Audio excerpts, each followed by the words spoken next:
contingency funds for SNAP payments during the shutdown. So, two federal judges ruled nearly simultaneously on Friday that President Donald Trump's administration must continue to fund SNAP, the nation's biggest food aid program, using contingency funds during the government shutdown.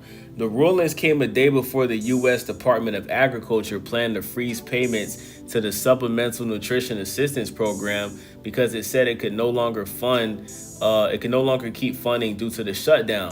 The program serves about 1 in 8 Americans and is a major piece of the nation's social safety net.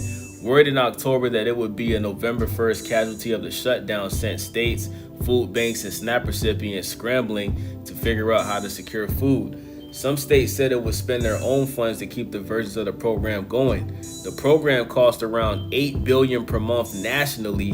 Democratic state attorneys general or governors from 25 states, as well as the District of Columbia, challenged the plan to pause the program, contending that the administration has a legal obligation to keep it running in their jurisdictions. The administration said it wasn't allowed to use a contingency fund with about $5 billion in it for the program, which reversed the USDA plan from before the shutdown that said money would be tapped to keep SNAP running.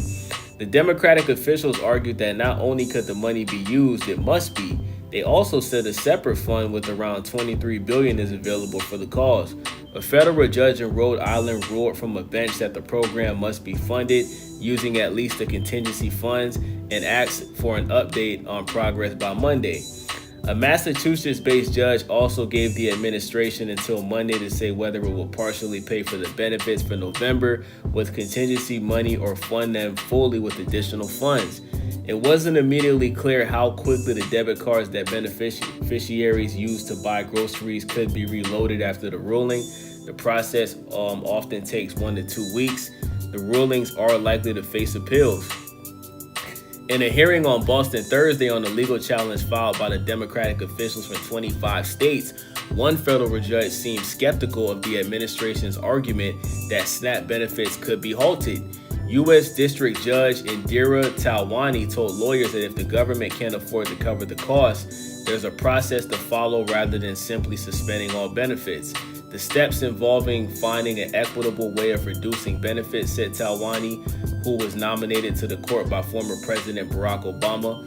Talwani seemed to be leaning towards requiring the government to put billions of dollars in the emergency funds towards SNAP. That, she said, is her interpretation of what Congress intended when an agency's funding runs out. If you don't have money, you tighten your belt, she said in the court. You are not going to make everyone drop dead because it's a political game someplace.